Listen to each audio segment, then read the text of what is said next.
call you, not press you like slaves. For who are so free as the sons of the waves? Heart of oak are our ships, heart of oak are our men. We all steady boys, we'll fight and we'll conquer. Where's my hand? Stop the lasses singing and I'll disembowel you from belly to chin, and I'll feed the fish to your innards. Stop what I said. Wish us away if they run. Why we Oh, and run. That was a tough evening. Or if they won't fight, I found the drink, cannot do more. but the women had wanted nothing to do with it. They said, "Go away, you silly old pirate, take your scabbard with you." And I said, "Watch out." But then they threw me out of the public house, my foot. And I told you to stop singing. I got another psychology lesson to teach today. I should have thought of that last night before the drink. I had to sleep on a barrel. I'm hungry and I'm angry.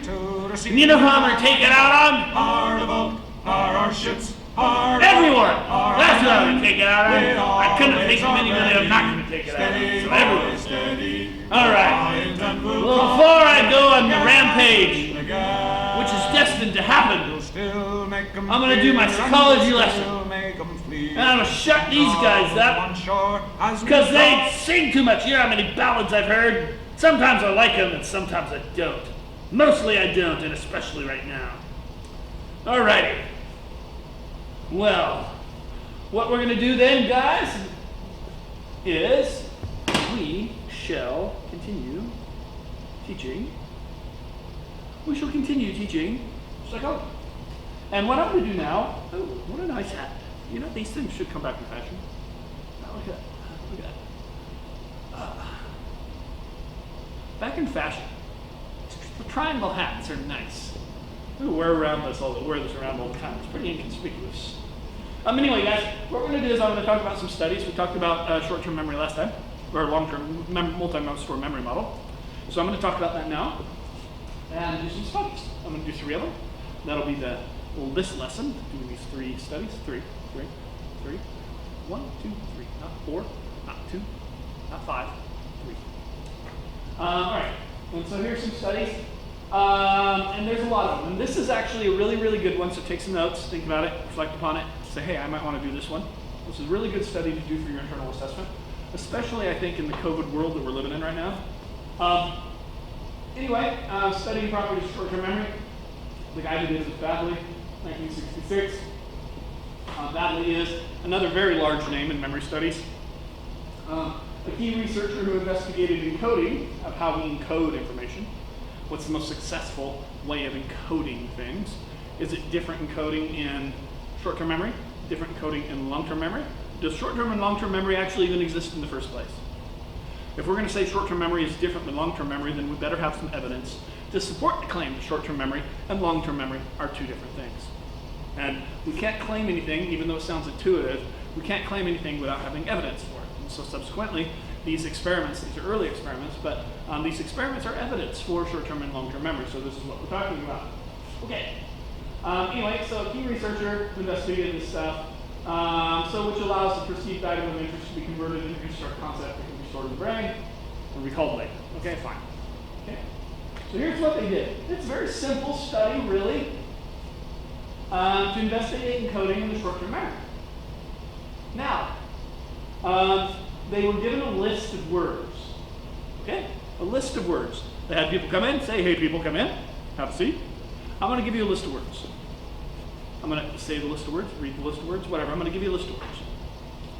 And then, they didn't tell them in the beginning what they're going to do, but after they got the list of words, what they did is they were asked to remember the words, asked to memorize, or asked to write down, or write down as many words as they could possibly remember out of that list. Like, say it was 25 words.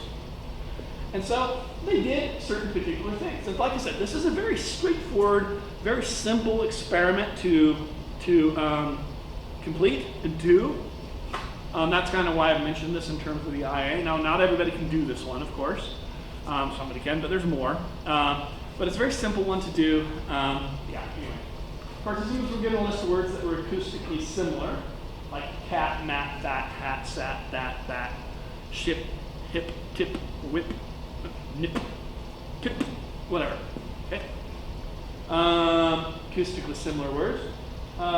They were given acoustically different words, like pen, cow, ship, shoe, scabbard, hair, cool hat, those types of things. Semantically similar words, remember semantics is the meaning of things. Ship, boat, frigate, I don't know, rowboat, canoe.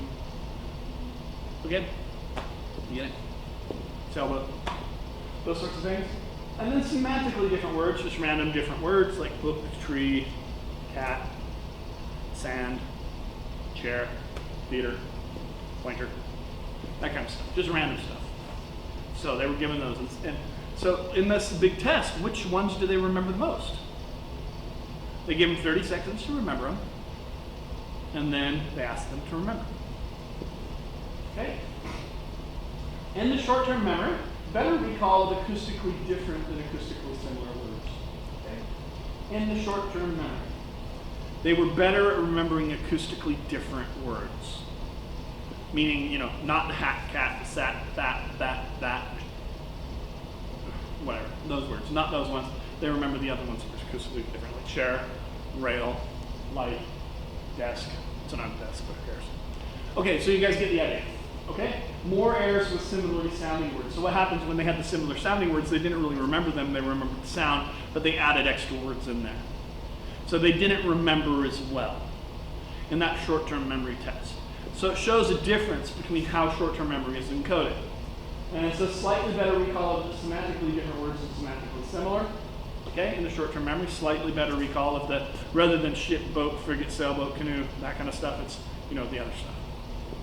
Okay, the conclusion, in the short-term store, or STM, you can switch it back and forth, information is encoded acoustically because recall is affected by the sound of the words. And this is the conclusion you can make from the findings, that the sound of the words affects the ability to remember things in short-term memory.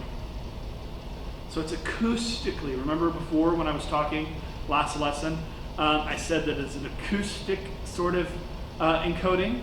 Well, this is what they're talking about. It's an acoustic encoding, that we remember things acoustically sound-wise.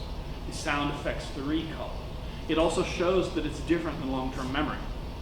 So you show that short-term memory has different characteristics than long-term memory. And subsequently, you can call them two different things. So this is like support.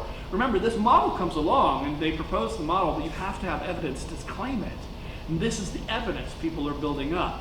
This is what the thing which makes psychology a science, and not something stupid like Freud's theories, which is nothing but sort of some weird philosophy. Okay, anyway, so it's the same guy, badly again, so let's look at our second experiment. The aim is to investigate encoding long-term memory. So your experiment could just do one of them. You could have an experiment testing long-term memory with these different sounds. You could have an experiment testing the short-term memory.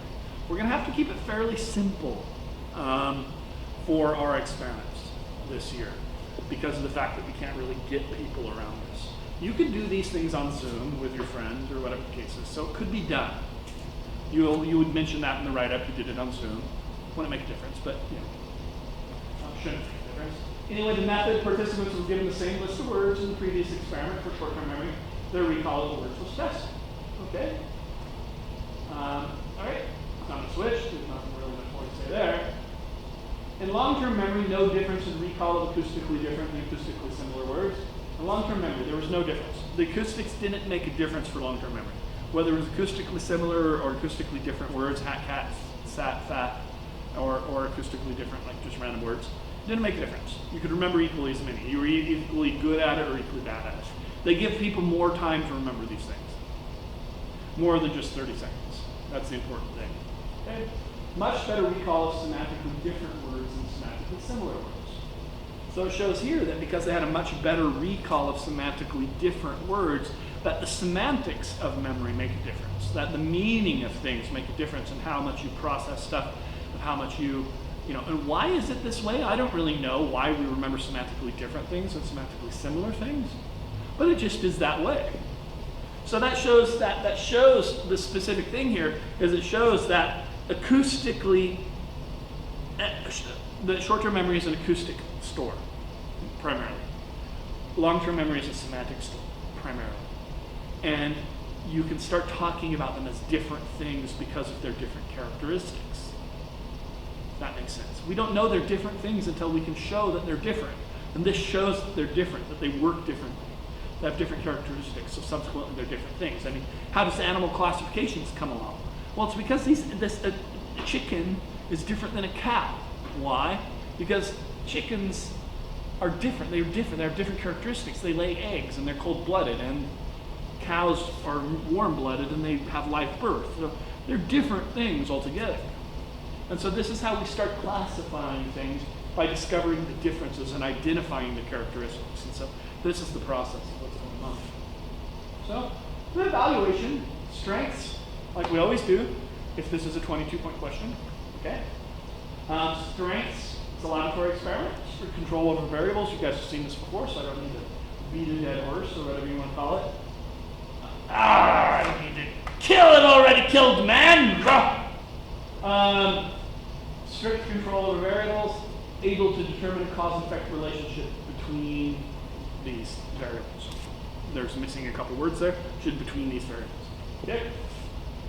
Weaknesses. It's a laboratory experiment, so subsequently it lacks ecological validity. Lacks ecological validity. That's right. Because it's a lab experiment. I mean, how many times in your life have you been wandering around in a regular day and somebody says, hey, I'd like you to remember these semantically similar lists of words. And semantically different lists of words, you've got 30 seconds. Never happens. It only happens in the lab. Does this transfer into reality? Do we actually remember this way better? Probably, but there's problems with ecological validity because we don't do this right out of the lab. It doesn't have anything to do with the bearing of regular day life. Okay? It's unrealistic and does not reflect daily activity versus what to do. So that's the probe. And so that's 2 experiments. The next is a case study that we're familiar with. And you'll see. Oh, sorry. How do we connect it to the question? This study supports the multi-store memory model of memory as it shows that short-term memory and long-term memory have different coding processes. So how do we show, how we talk about the multi-store memory model? How does it connect to a question? Asking about one model of memory. You could get questions that come up. Outline one model of memory. Something like that. Or evaluate one theory or model in cognitive psychology. That question comes up again and again. Outline one theory, evaluate one theory or model in cognitive psychology. And multi-store memory model is one theory or model. So this is that part. This is that analytical connection which I press upon you guys to be like, hey, boo, you gotta connect it to the question, connect it to the question, connect it to the question, connect it to the question. I'm connecting it to the question. So note this part and think about it and say, hey, when I'm doing my study, I want to connect to the question, remember this video, remember how to do it. Connection to the study, this supports the multi-store memory model that short-term and long-term memory have different coding processes. So subsequently, they are different things and they actually exist. Short-term memory has acoustic encoding, long-term memory has semantic encoding. Thus, short-term memory and long-term memory are separate stores. So that gives support for the claim that short-term memory and long-term memory are different things within the multi-store memory model. So this evidence gives support for the claim that the multi-store memory model makes. And that is the connection to the question. That's how you would tie it in. You would give the details of it, of the model, and then you would tie it in with experiments and then tie it back to the question. Support it with experiments and tie it back to the question. Okay. All right. Here's another study that we're familiar with. Okay. I'm not going to get too much into the study. You guys know it. Clyde Baring is the guy. Remember the piano player guy who was a musician and he lost all his memory for long-term and short-term and had retrograde amnesia. You guys remember all that? So, this is in PowerPoint. So if you want to look at this one again, you can, but I'm sure you remember it because it's a pretty memorable case. It's been encoded into your long-term memory at this stage, I hope. Okay, so So anyway, Clyde Baring, anterograde amnesia, remember after the event, and retrograde amnesia before the event, so we had those. Okay, so findings. Baring still has his ability to talk, read, and write and cite, procedural knowledge. Okay, he could not transfer information from short-term memory to long-term memory. His memory lasted between 7 and 30 seconds. So it's showing he still had a short-term memory. That was intact. The problem was transferring it to long-term memory. So that shows that they are two different things. He had 30-second memory. He could play his patience, as he said, solitaire. He could have a conversation, but then you'd leave the room and come back and he'd never even seen you. And so what was the problem was not the short-term memory, it was the long-term memory, and that shows they're different things, or transferring the long-term memory. So as you guys know, his hippocampus was burned out, which transfers from short-term memory to long-term memory. And so he couldn't do this stuff. Anyway, so he's unable to form memories. So it shows that short-term memory and long-term memory are separate stores. It shows also that short-term memory has a limited duration. So those are supports for the claim of the multi-store memory model. So those two first studies are supports, and these are supports as well for the claims. Evaluation, strengths, it's case study, and it's realistic, that's a strength, absolutely. It's in-depth information, very in-depth, that the years and years and years, and I think, I haven't seen it. Ooh, I got a shiver. Ooh, there must be a ghost in here. There's a ghost! Don't come to me, ghost! Yeah, stay back. They'd like to haunt me sometimes. I know they're here with a shiver. They've been laying at the bottom of the ocean for many, many days, many years. So they bring a shiver. But anyway, sorry, I couldn't help it. Evaluates. Strengths, tests it in depth. They've been studying for years. I think he's still alive. They're probably still studying him. I guess maybe not. I don't know. Anyway, but the problem with a case study is always, when you have a case study, there is always a weakness with a case study. You cannot generalize it to the normal population, to the greater population. It's one guy. Is it going to work this way for everybody? Well, we can't really actually burn out people's hippocampuses and give them encephalitis to test them. Probably. I don't know why it wouldn't. Nobody really knows why it wouldn't. But we don't know. We can't generalize. So, but probably. Okay, that's why it's a good study. Okay, relevance. There's one thing here that is interesting. The study supports the multi-store memory model because it shows that short-term and long-term stores. I don't know why I repeated that, but I did, but there you go. Baring has short-term and cannot access long-term memory. Short-term has a limited duration. That's just a repeat. Okay, I don't need to say that. But here's an interesting point. It does not support the multi-store memory model. It's showing a weakness. Clyde Baring's study shows a weakness in the short-term memory model. In this, that it is not talking about procedural memory. Procedural memory. Remember how he could still play the piano? Remember how he put him in there, went through some weird twitchy thing, and then he could play the piano? Like, it was pretty amazing, really. It's one of the weirdest things I've seen, really. Just this guy who's completely inept at anything, and he couldn't even probably remember his days as a piano player, but you sit him down in front of him, and he like goes into the zone, and then he can just like play it, and then when he stops playing, he like goes out of the zone, and he can't do anything again. It's really interesting. It's strange and odd. But anyway, so it shows a lot. But if you remember, if we go back here real quick, if you go back to that real quick, you see there's nothing in that model for procedural memory. This model has shortcomings. Nothing in there at all for procedural memory. So Clyde Baring's case both supports it and also argues against it. So what we're seeing is, what we see here, and this is what later models have discovered, is that this is incomplete. It's good. The long-term, short-term stuff, fine, that's fine. But there's more to it than that. It's not so simplistic as this model likes to portray. So, okay. So,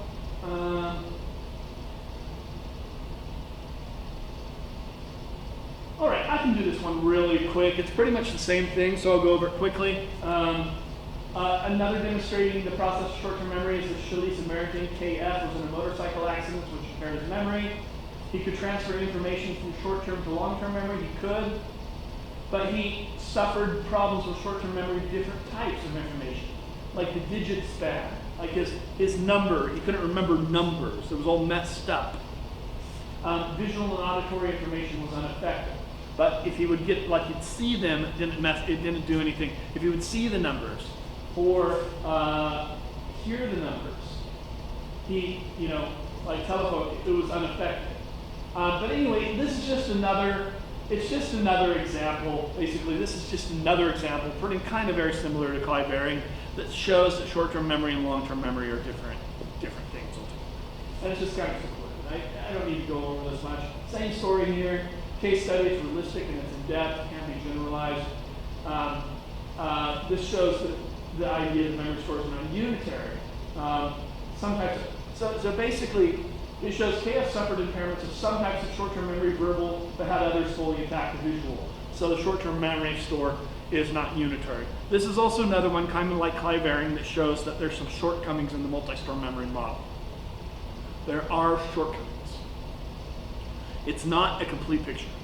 Short-term memory, long-term memory exist, but there's problems because short-term memory is more complex than this model points it out. Long-term memory is, as we will see later, is more complex than this model points out. So there's shortcomings to the model. So if we're going to evaluate this model, these are 4 excellent studies to evaluate because it shows both positive and negative aspects of the model.